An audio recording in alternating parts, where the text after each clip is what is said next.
Good morning and welcome to the last day of Safer Gambling Week. We are absolutely thrilled to be live today, right here from Gaming Malta. Beautiful new offices over here, and we're having a great time. We've got a great lineup for you this morning.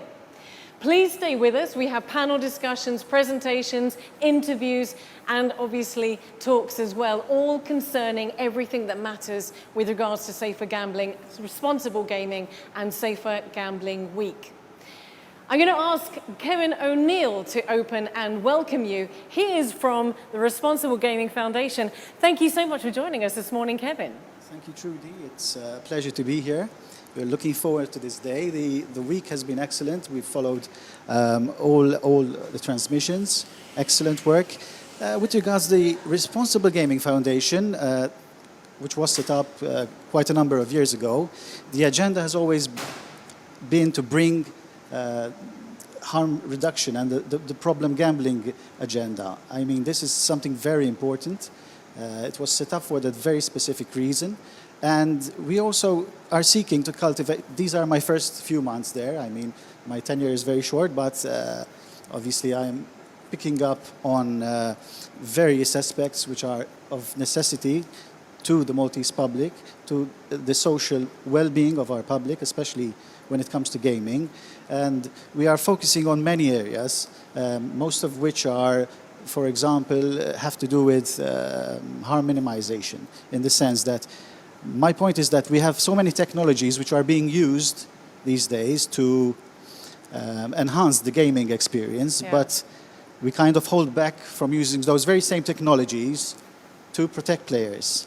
So there's an idea there. So I would posit that question to all operators. I mean, is it unreasonable to ask operators to prioritize harm minimization over revenue generation?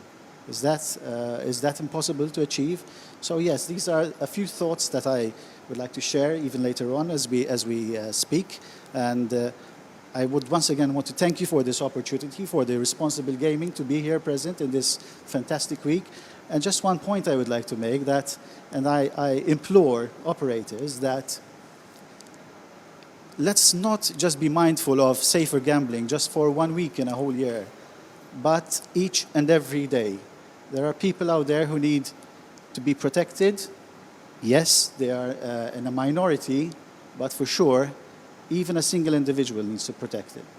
Well, you know, you just hit the nail right on the head, and we're not going to discuss it now because in a few minutes I'm going to be grilling you with some questions. But I know that one of the operators that we've been talking to this week has also said themselves, Safer Gambling Week is all year round, yes, not just actually, this week. There are many operators who are distinguishing themselves in that front, and that is very exciting to see. They are not just simply abiding by the law, which is fine. They are going over and above, and that's what we want to see. That's what we want to see more of.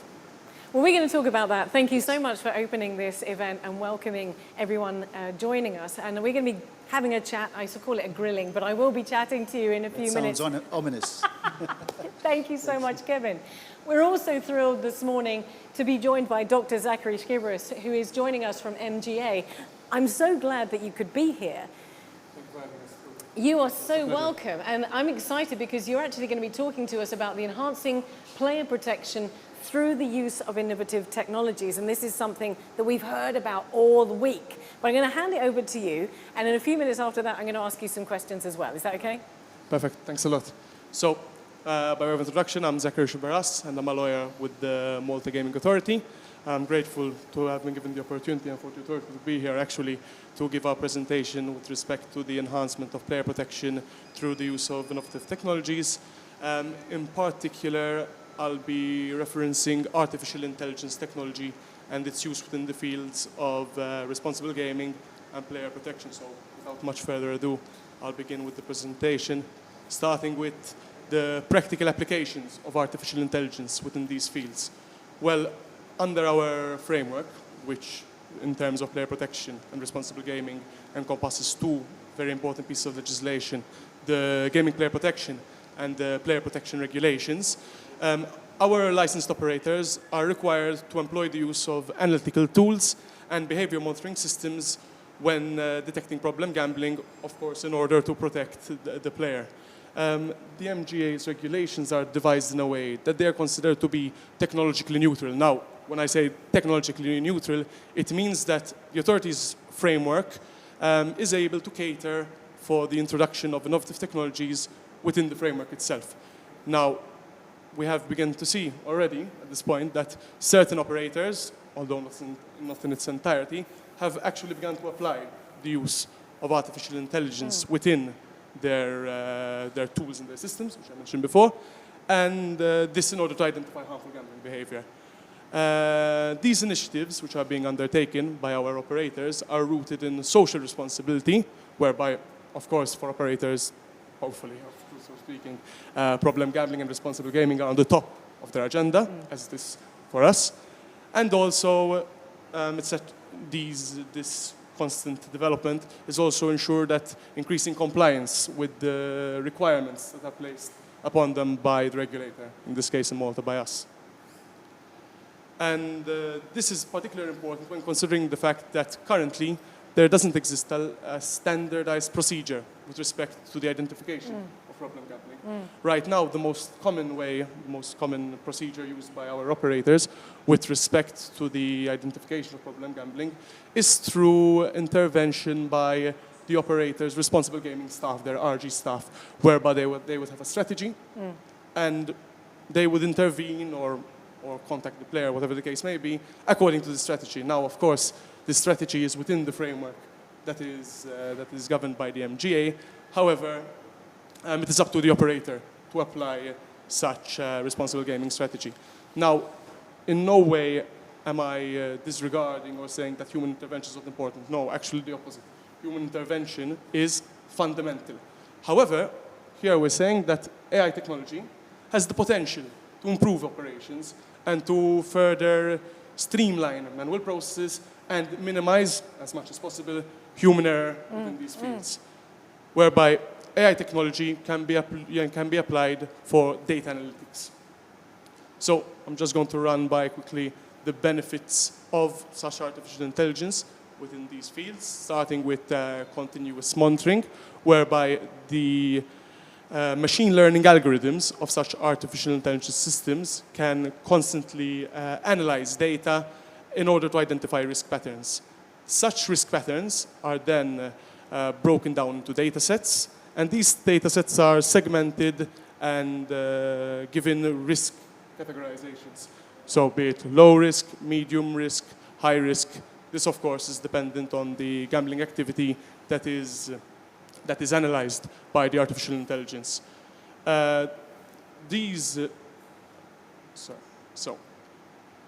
Data analytics can serve to bolster consumer protection, whereby this would benefit greatly the operator in the long run, and also, again, increase compliance with the responsible gaming standards that are imposed by the regulator. I know I'm mentioning this point about increasing compliance with the regulator. However, it's one of the main themes I want to convey by means of my presentation, because as the MGA, as the Maltese regulator, we're always looking for ways to increase and improve upon compliance between the operator and the regulator. And this is one of our main missions, we can say, or objectives within these fields. I mentioned the analysis of data, responsible gaming data, and on your screen you have some examples which I've put on the presentation. These include behavioral patterns, be it the deposits and wagers that the players play, be it the time that the player is playing at. These things can all be analyzed by such software. The characteristics of the pathological gamblers, age, gender, whatever the case may be. Studies have shown that certain people of certain ages are more susceptible to problem gambling, and therefore this can be analyzed accordingly by this technology. And also the use of the responsible gaming tools that are employed by the operator, be it the limit mechanisms that it's using, the exclusion mechanisms that it's offering, amongst many different data sets that can be analyzed by the artificial intelligence. Another benefit, which is worth mentioning as well, is that of individualized customer profiling, whereby through the use of a system that incorporates artificial intelligence, the operator would be able to give more individualized attention to the players, this system would give a more holistic overview of the player's activity, and this would ultimately lead to the preemptive identification of unhealthy gaming patterns that could lead to problematic gambling. When compared to the current system that's being used, it's more advantageous, one can say. It has the potential to be more advantageous because one would be able to proactively identify problem gaming rather than react and identify problem gambling. So through the use of this software, through the artificial intelligence, it would be advantageous to nip the problem gambling in the bud. And this would enable the operator, to regulate the player's gambling activity accordingly by maybe sending him alerts about his gaming activity, by actually intervening through the responsible gaming staff and informing him that he has played X amount of hours, that he has lost X amount of money, whatever the case may be. Or by using the tools that they have at their disposal, be it limits, be it suggesting a self-exclusion period as well, and so on and so forth. So I've spoken a lot about benefits, about practical applications. However, I'll be remiss to say that this is something that can be adopted overnight. Of course, there are an amount of challenges that need to be overcome. I've listed a couple on the screen. However, there are others, of course. Just to run through a few, human bias is always existent in artificial intelligence because it is actually humans that are inputting data within the algorithm, and therefore this is something that has to be regulated accordingly. As a lawyer, speaking from a legal point of view, it is fundamental that the law keeps up with technological development and that such technology is functioning within a regulated environment. And of course, like in any case of technology, technology can be misused, and therefore this must be protected accordingly. So, coming to my final slide, thank you for your patience during my short presentation. So, when we speak about the future of the application of innovative technologies that include artificial intelligence and the gambling industry, to sum up, AI, in this case, is expected to increase regulatory compliance, as I've harped on throughout my presentation, to increase security on the part of the operator, and also to increase their operational efficiency because it will streamline the process and make it much easier. Therefore, it's only natural that operators will seek regulation, especially on the part of the regulator, speaking on behalf of the regulator. And it is our opinion that regulation can actually prove to be a driving force and a key factor in the widespread adoption of technologies such as AI technology within the fields of problem gambling and player protection. And also this could lead potentially to the legitimization of product offerings that eventually, hopefully, will lead to public acceptance. So from my end, that's it with respect to the presentation. I know that there are some questions. I do have some questions, Yes, and thank you, Zach, thank you so much for the presentation and discussing this with us, discussing what you're doing from the side of the Malta Gaming Authority. And just to add to that, we're going to hear a little bit later on from Kindred and from Aspire and from Genesis. And all throughout the week, we've been talking with Kindred, Aspire and Genesis, who are all pioneering this proactively, responsible gaming, whether it be Aspire was talking about eye tracking messages, and Genesis have been talking about the fact that both operators and suppliers do not want harmful gaming, harmful gambling, because it's not sustainable. And obviously Kindred has made this promise of zero revenue from harmful gaming by 2003. So everything that you're talking about is actually what the operators, what the suppliers, what everybody wants. Let me ask you a couple of questions about, I have to get the glasses, there's an age showing, about the topic that you just mentioned. So what is the authority's perspective with respect to their licensed operators' implementation of the innovative technologies within respective responsible gaming policies and procedures? So how are the operators seeing what you're doing? Yes, so as I mentioned during my presentation, I mentioned that our framework is devised in a way that is considered to be technologically neutral, meaning that the law is able to cater for innovative technologies being applied. This, in fact, it's good to mention as well, this was the idea behind the legal overhaul in the summer of 2018 when we changed all our laws. It was the main objective behind, because we are aware as a regulator that the gaming industry is a dynamic one. It's one that's constantly developing. And as a regulator, we have to be in a position, legally speaking, always I'm a lawyer with the authority, so legally speaking, we have to be in a position to cater for such development. Keeping this in mind, we have seen, actually, as you mentioned as well now, that certain operators are looking on incorporating such innovative technologies within their systems. And we have actually had conversations with stakeholders within the field, with both operators and service providers as well of these technologies alike. And the interest and the feedback we've received is very positive, and it's looking for the future in this. It seems to be that this could be a big improvement in the future with respect to these fields. We are aware, as a regulator, of course, that this would envisage investment on their part, human resources as well, training, everything. We are aware of everything, but we're also aware of the potential benefits that the operator can derive from the application of such system, and therefore we're for its implementation. And it's absolutely true that, of course, the online gaming differs from land-based gaming fundamentally because online gaming leaves a digital footprint and leaves the opportunity, provides the opportunity for you for intervention into problem gaming right from the outset. Thank you very much. Let me ask you another question. Perfect. What is the authority currently doing with respect to further sustained regulation of responsible gaming and player protection? What are you currently up to? Yes. So, as I said at the beginning of my presentation, responsible gaming and player protection are on the top of our list at the MGA, and this is not only with words, we just don't say it, but we also put it into practice. And I can share with everyone that at the beginning of 2021, the authority set up the Responsible Gaming Team. It's a new directorate. Oh, brilliant. It's a new directorate within the Malta Gaming Authority, whose main objective is ensuring responsible gaming standard. Now, when I say a responsible gaming standard, this is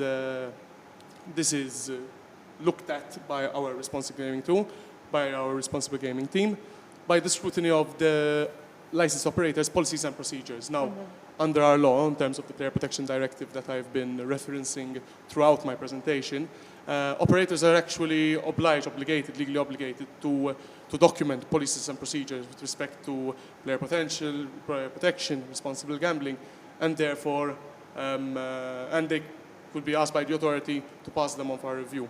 So the responsible gaming team actually is reviewing such policies and procedures through what are called responsible gaming audits, RG audits.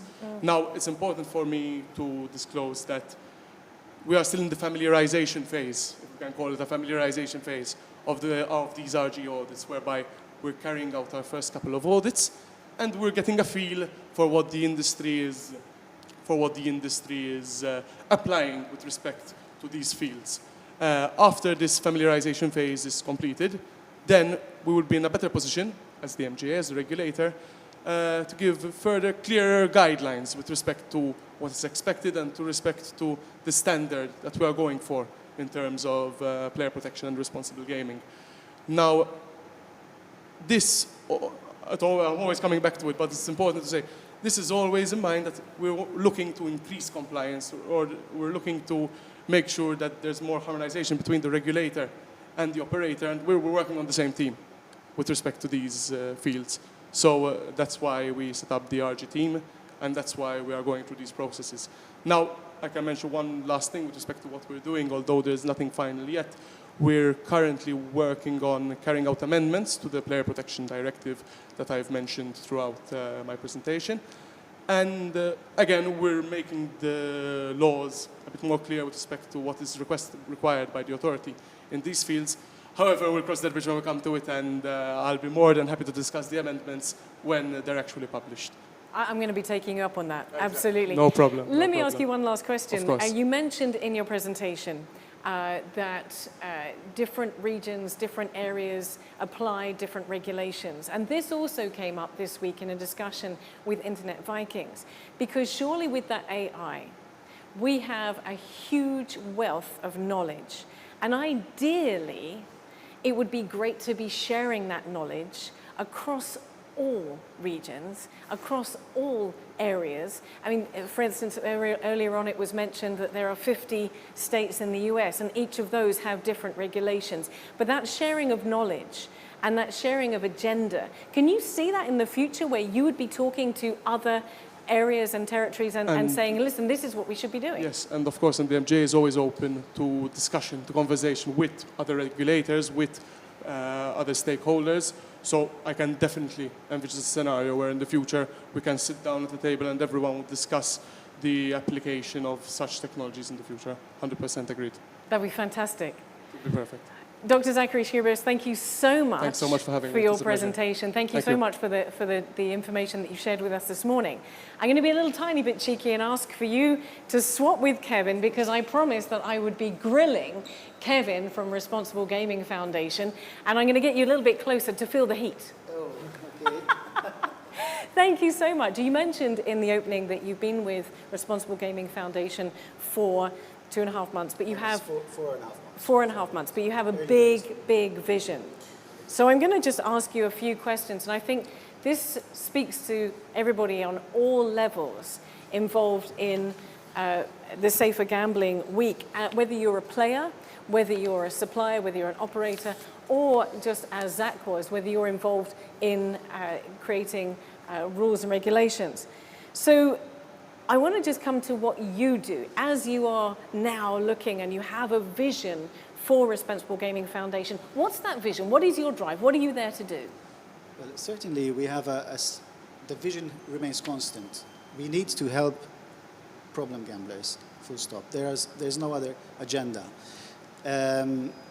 What I'm looking at is innovation. Innovation is an important factor. Like I said earlier on, we seem to apply a lot of rigor and vigor to creating a fantastic gaming experience. So the technology is there, it's available, but the take-up for providing a safety net for players, it seems to drag along. That's my perception. So, I mean, we've been contacted in these few short months, I've been contacted. There are so many startups which have fantastic products, yet they lack the financial clout to continue investing and developing these programs. And when you see what they can do to protect players, I mean, that's impressive. We have some really good people out there, excellent ideas. All of them, some of them obviously have gone through the pain of being a problem gambler. They know what it feels like, and that is of utmost importance because at the end of the day, we can speak as much as we like about this. It is the person who has actually gone through that hell who knows what it feels like. And I call those people experts by experience, right?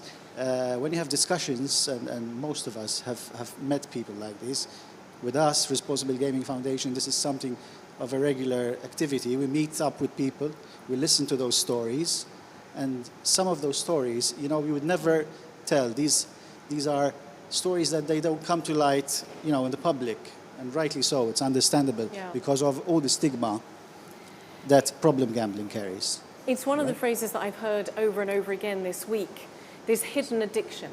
Yes. Hidden addiction, because with regards to alcoholism or drug abuse, you can see physical signs, you can see physical behavior. Yes. Particularly through the pandemic, it's been raised that a lot of these addictions to gambling have been hidden. You can be betting on your phone when your family member thinks that you're just WhatsApping your mum. And that's the phrase, as you just mentioned, the phrase that's been used an awful lot is hidden addiction. Yes, yes. And obviously the ubiquity of the services, I mean, right in your pocket, you could be all alone, even at work. Unfortunately, you have cases where people get carried away, and that is where it starts affecting your personal and your professional, your whole life, Yeah. basically. And that's where the issues lie. Yeah. That's, the problem is when it stops being entertaining, that is where the problem starts. I've been asking that question over and over again this week. When does entertainment become harmful gambling? And that's exactly what you've just said there. It's when it stops being entertainment and it starts being more than that and problematic. Can I ask you a question? Because we had statistics come out this week. We were talking to Stephen Orchard, who's going to join us in a little while. We're talking about how many people are involved in harmful gaming in the UK. He was using the UK statistic, and it's 0.4% have been identified. Now, to most of us, that would be like, that's no one, that's tiny. When you look at Malta, let's bring it locally, do we actually have a significant issue here?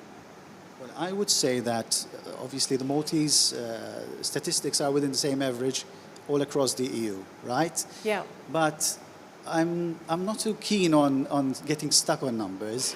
I like to say even if there was one single person going through the problem, for me, it's enough to do what we do. And it's never enough to keep on fighting. You know, this is something that is going to be there. As long as you have, yes, the authority, the regulator does its fair share by providing a robust framework, legislative framework. The operators are doing their part, compliance. They spend and invest a lot of money in compliance because it's a costly activity. So it's a shared responsibility. At the end of the day, you might have perfect rules. You might have operators who are, you know, doing all the due diligence, taking care of, but it all boils down to the player as well. The player must do his part. And that is, many a time, it's not easy, but this is why we need to keep on harping on the same message. Seek help. Help is out there. And of course, for anyone listening to this who is affected, the telephone number is 1117. It's and 1777. I can get straight in touch. Yes, yes. We also are looking into strengthening ties with, because there are a lot of dispersed services in Malta as well, and we are seeking to unite. You know, we are open to collaborate and seeking new collaborations with these entities, because I believe that sharing resources and sharing ideas is of utmost importance as well. I loved what you said just a minute ago, Kevin, and that really touched my heart, that you said it doesn't matter if there's just one player that has a harmful gambling issue. You are still here for that person. Now, I want to just ask you, come back to something you just said a minute ago. You know, gaming and gambling has been around for millennia, for thousands of years. We've always liked to have a flutter. And I think all of us do. You know, if you go to the horses or to the racetrack or you go to a football game, you might have a friendly flutter. You might just put something down. And for that large proportion of players in iGaming online, it's entertainment, as you said. So can you just give me an idea of when does that stop being entertainment? You mentioned when it stops being entertainment and it starts becoming an issue. Is it possible to identify, are there warning signs? Well, the naughty stuff seems to have been here for millennia, hasn't it? All the gambling and all the other naughty things. Yes. Like I said, entertainment, right? Most people can just press the brakes and that's it. They're fine. They can, you know, go to a casino. They have a set amount. They have their budget. When that's finished, fine. I'm done. But like I said, there is a small percentage of people for whom, for example, gambling becomes a source of income. Yeah. That is, it's the concept, the perception that you can make money out of gambling. Yeah. When in actual fact it is just that. It's an entertainment activity. And that's how it should be considered. People can take practical steps like, for example, if you go to a casino, just take money you're willing to lose. That's all. Leave your credit card at home. These are just pragmatic steps that can easily be taken, right? If it's online, you have limits. You can set limits, how much you deposit, how much you wager.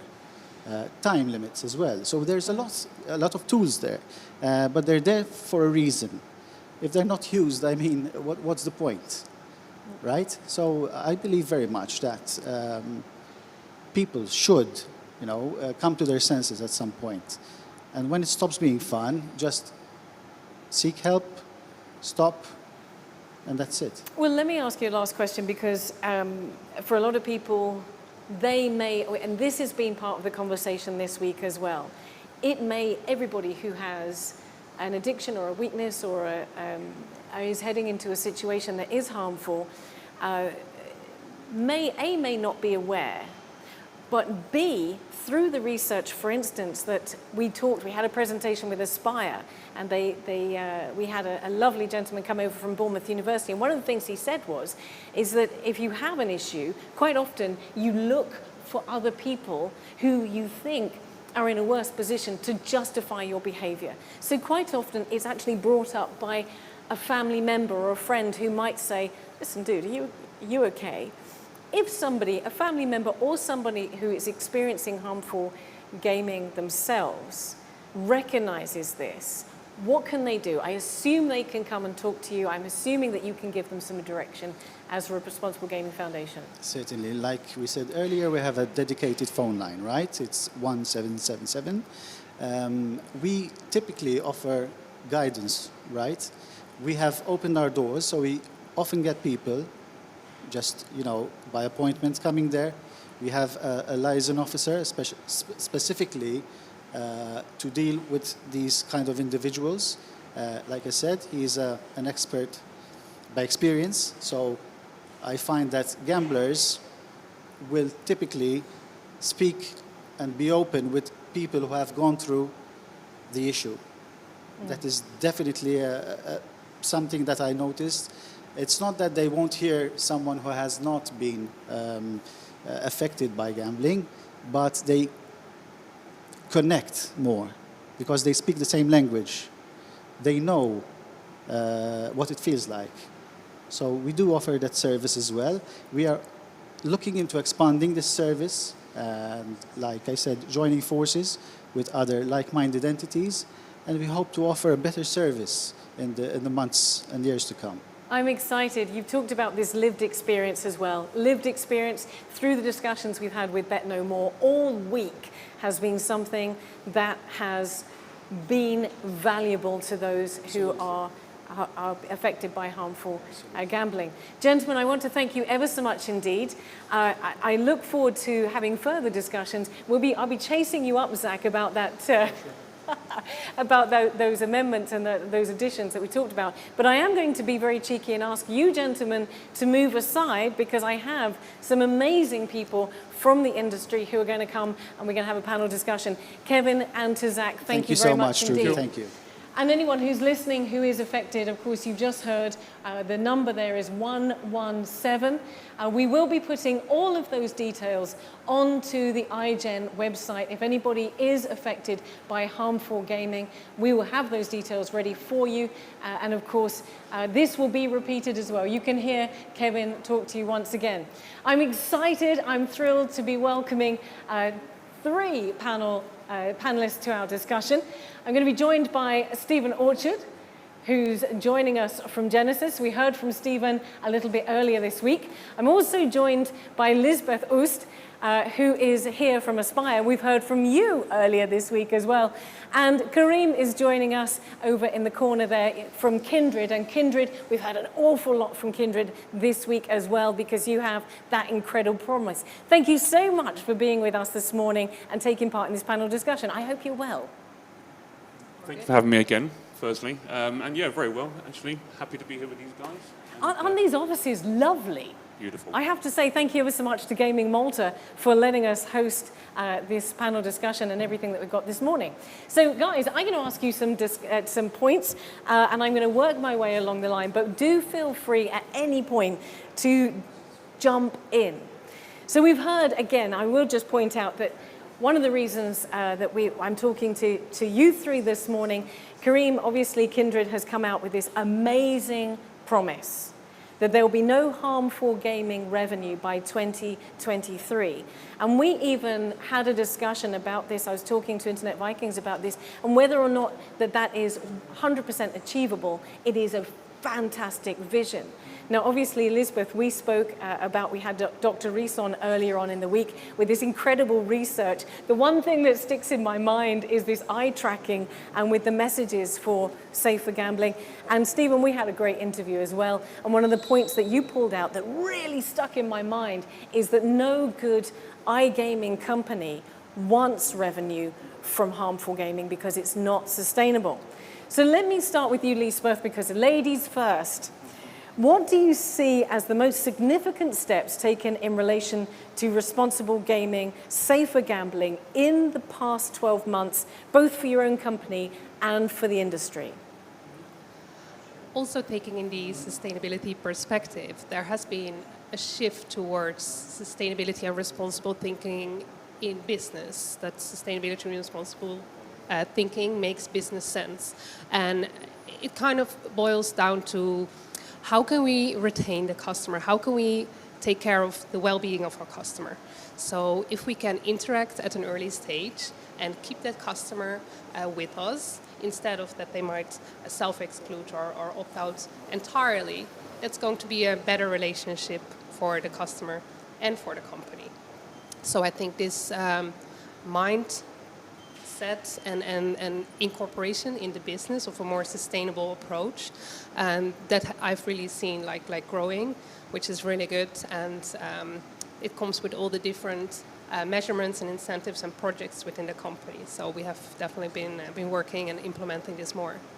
And it has been, through talking to whether you're a supplier or an operator, whatever, everyone this week has been saying safer gambling is the goal. That's what we want.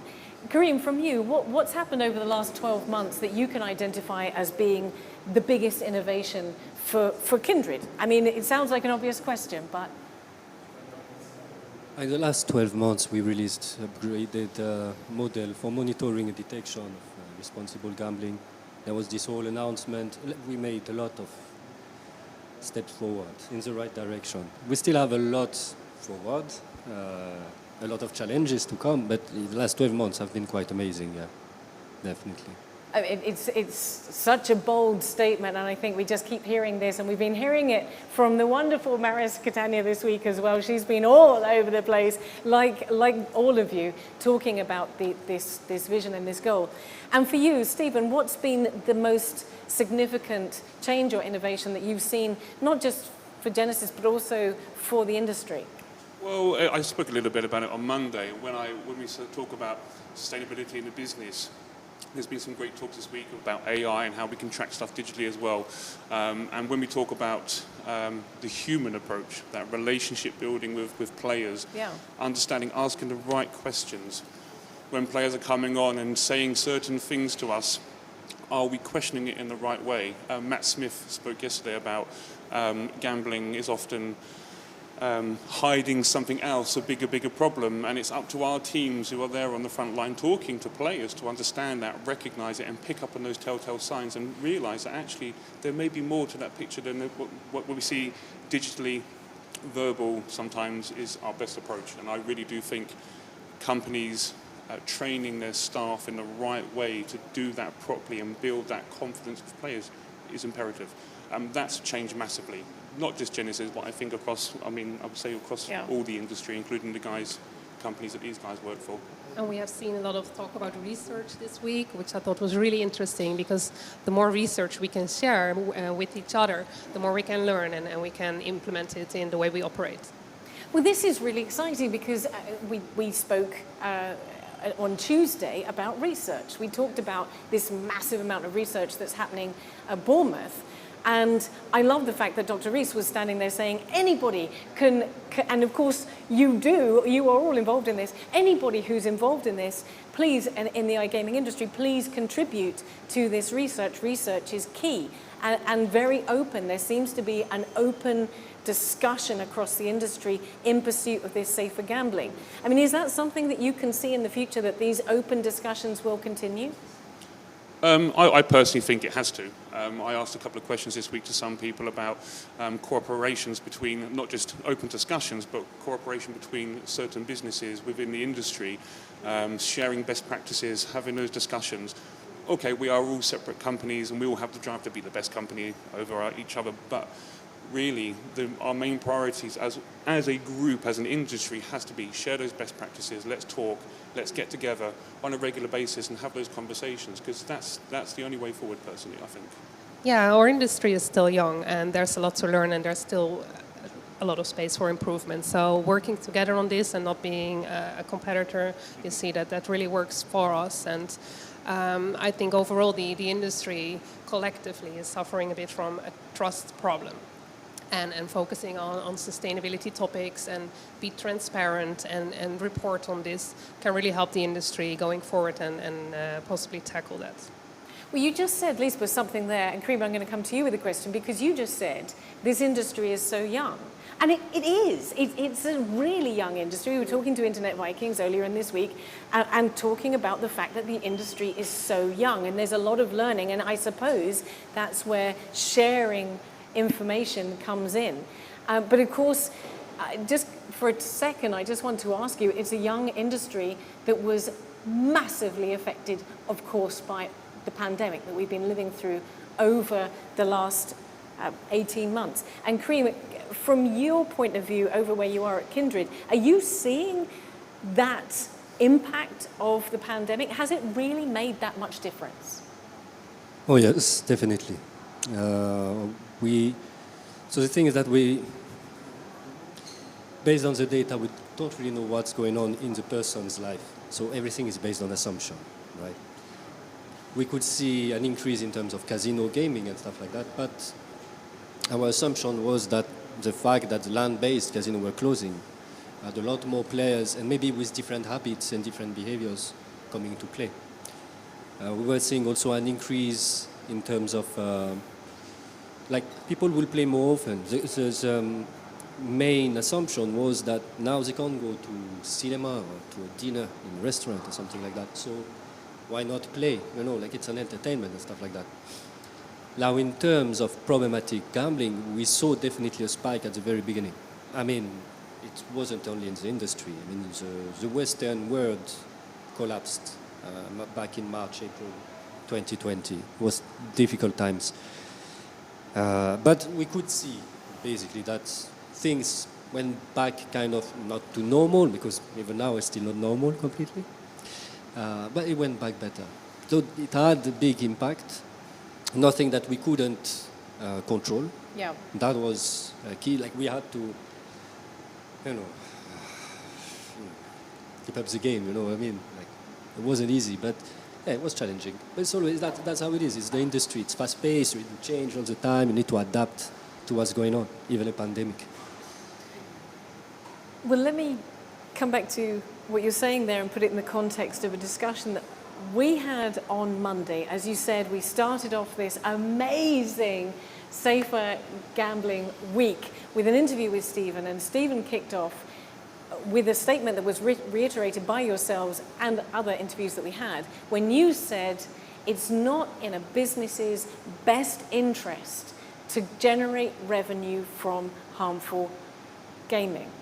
And I sat there and I mean, Kindred has this massive statement about no revenue. And I just thought, I'm going to be very honest with you, I just thought that's a really nice thing to think.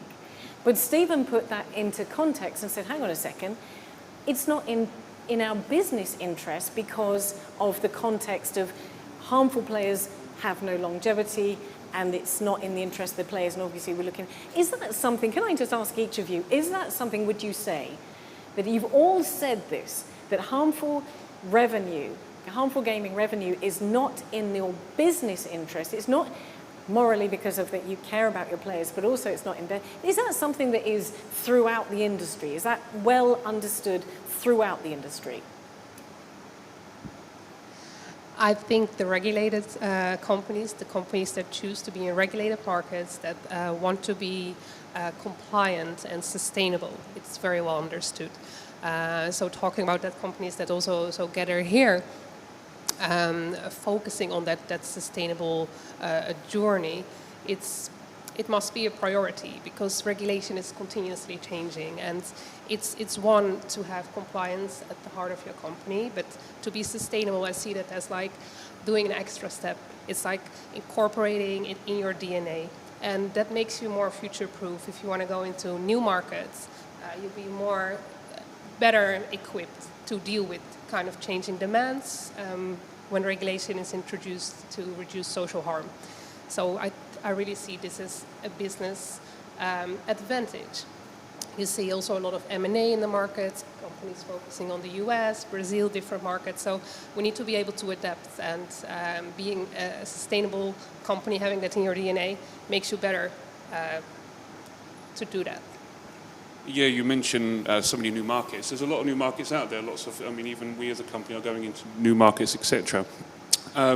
If we break it down to simpleness, and we say that businesses don't want to be generating income from harm, at the end of the day, everybody who's working in the iGaming industry are human beings, and we're all good human beings, and no business wants to generate money from somebody who is going to be harmed by it, or not just them. We talked about on Monday about their family, their friends, the society they live in. We don't want to do that.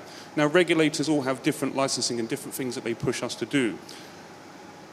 You said about that we need to adapt, etc. We do, but as a company, regardless of regulations, if a company is using that very simple thing, let's not make our business harm people. It breaks it down, it makes it very, very simple. And if every kind of business uses that approach, it's only going to be a great thing for the whole industry. And that really breaks it down to simple words, essentially. There's another point as well I would like just to, because within Kindred we survey a lot our players. And there is one element that is the most correlated with retention, and is trust. The more your players trust you, and the more they are likely to stay with you. So some companies maybe still don't understand that and have a different business model. But if you think long term, obviously you need to build trust with your players, and this goes through safer gambling as well. Yeah, I want to exactly reiterate that point of trust, because if you have a business model based on sustainability and a high level of RG in your business, you are able to retain your customers for longer. But there's a reason for that, because customers can choose between a wealth of different operators these days.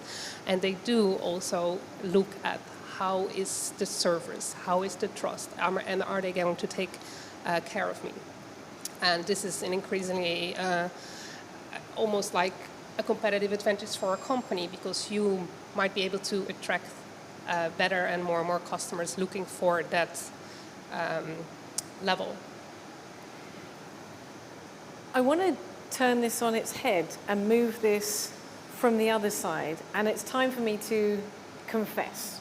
I'm relatively new to the iGaming industry. I'm not new to Malta. I've seen the iGaming industry come into Malta, and in actual fact we had a discussion earlier on in the week about the fact that when the industry started out in Malta, there wasn't the regulations in place and so on and so forth. And I'm going to tell you from an outsider, originally an outsider, you mentioned we are good people working in the iGaming industry. I didn't feel that. I actually was, iGaming industry is harmful, it's not entertainment, they're out to take everybody's money, and so on and so forth. Now, the statistic we shared earlier on in the week that harmful gaming is 0.1% of players. And to put that in context, there's a lot of work that goes into protecting players. And just as Kevin said, for Responsible Gaming Foundation, if there was just one player that needed assistance, they would be there. And I'm seeing that this week has been amazing, because it's been an opportunity to see the lengths and the efforts that you guys in the industry go to respect and protect those players. But it does seem that there is an absence of knowledge outside of the industry, where a lot of people may not apply for a job in the iGaming industry. They might not want to go to the bank and tell them that they work in the iGaming industry, because the industry perception is still that it's harmful. How do we change this? Bearing in mind this week we've talked about these incredible things that you guys are up to, how do we change public perception? Because surely that would be good for everybody, but also for you in the industry as well. Yeah, I think this goes back to the collective trust problem that we've been speaking about earlier, and a way to tackle that, or if it's possible to tackle it, is at least be transparent, and what Kindred does, like put numbers on it. How can we report on this? Because how can you report on responsible gaming? It's very qualitative. It's not something that you can put exact numbers on. So it's difficult, but we need to try to do this and show it and be transparent about it. And I think this will help. It's a step in the right direction. Yeah, no, absolutely. You use the word transparent. That is the only way. We said on Monday also that when I first came into the industry, I was like, I don't know if I want to join this industry. I had fears, worries, concerns, moral worries. And when I joined the industry, you know, the things that I wanted to try and change from within were already there. And if I could invite people on the same journey that I've been through, the people who are not big fans, like yourself was at the beginning, as you rightfully admitted, I would bring them on board, and I'd like them to see and let them explore this world. Because there is a lot of people, and our industry is only as good as the people we have it. And there are a lot of people in Malta who do not join the gaming industry for the same reasons and same concerns that other people have. And responsible gambling, we can train and train and train and train, but we need people to be passionate about it, and that's about having the right people. And I generally do believe there are people, especially even within Malta and other countries where gaming is big, that are not joining us industry because they have fear of it. Give us a go. If you have a passionate about this, come and see us. We have lots of positions open, etc. All these different companies. It's a great journey. It's fantastic. And that is the only way that will change hearts and minds, if I'm really honest, in my opinion. But That's a great plug from you, Stephen. Kareem, how do we change public perception? I'm assuming that that's one of the goals of Kindred's statement. It is, but it's. I think there's something that is very difficult. Is that the iGaming industry is new, but the gaming industry is very old. It's one of the oldest in mankind. And the negative perception doesn't start with iGaming. It comes from there, with Al Capone, Las Vegas, the mafia, prostitution, and all that.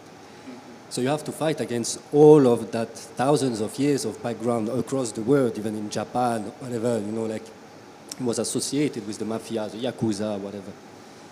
So then we end up like being all fresh and new, speaking about safer gambling, you know, but you need to fight against that background. And again, it comes down to trust and to making sure that our image is not that image anymore. And yeah, it's a challenge. You need basically to reprogram the perception of people. And this perception, like we grew up as a kid watching movies which gave a certain perception of the industry. Not online, and the land-based industry, since, you know, James Bond or whatever, you know. It's all of that we have. Don't knock James Bond. But that was really interesting, you just taking a moment to put it in the context of gambling, gaming has been around since the beginning of time. And yeah, absolutely, putting it that way is really shone a light on my thoughts as well. Last question for you guys. Safer Gambling Week has come to an end. We are heading towards the end of this week. It's been a really exciting week, and I want to thank all three of you for all the contributions that you yourselves and your company has put into this week. I'm thrilled, really excited. I've seen all of you on the screen before we met today, and in person, of course, which has been brilliant. Your goals for Safer Gambling Week and beyond, start with Lisbeth, ladies first. To keep this up and increase it and motivate more industry to collaborate together. And I think being able to have a very powerful week with a lot of messages and shared knowledge. yeah, absolutely. Keeping the week going. I said every week should be Safer Gambling Week, and it certainly should be. Pushing that passion, finding those passionate people in the industry that are going to come on board, work with us and help us get to that sustainable side of the business without harming other people. That will be our push forward, absolutely. Our goal is 0% harmful revenue. That's what we aim for. Guys, I want to say thank you so much. My perceptions, my understanding has been completely changed this week. I have been very impacted by the passion, the dedication, and the commitment that yourselves and other people involved in safer gambling have had. And I just want to say a huge thank you. Thank you very much for being here as well this morning with us. Ladies and gentlemen, I'm going to ask my lovely guests to move aside for 1 second because I'm going to ask the chairman of iGen, Enrico Bradamante, to wrap up this live session this morning and bring our Safer Gambling Week not to a close quite yet. There'll be still content coming to you on our website, igen.org.eu. SGW/SGW. And of course, you can review all of that content. We'll be sharing that with you over and over again. It's not going anywhere. And I want to thank you for all of the contributions and questions that everybody's asked. But Enrico, can I ask you please to close the event this morning? Thank you, Trudy, and thank you everyone that is watching. As the chairman of iGen, which is an industry trade association, for me is so important that we as an industry come together in this incredible way to convey not only a message, but so much knowledge and information around this, which is one of the most important topic, if not the most important topic, for the iGaming industry. And I would like, of course, to thank Trudy and the entire iGen core team that has worked to put together this event. The information is going to live on the website, as Trudy mentioned, so we will have the possibility to play back and learn and continue to learn over the coming months about responsible gaming, about the amazing technology that the operators are employing, the vision that the regulators, what Zach has covered this morning, I think is super important. The regulator has an overarching view on the players across different operators, so super important to leverage technology in order to help these players that need help themselves. And I very much like what Kevin has said as well. If there is one case, one player is one player too many that is falling into the addiction trap. So the aspirational goal of having zero revenue from harmful gambling should be an industry target, and it should not be an aspirational goal. It should be a really strong goal that we should reach as soon as possible. So having said that, thank you again, Trudy, for everything. This has been an amazing and humbling week for my perspective. So thank you.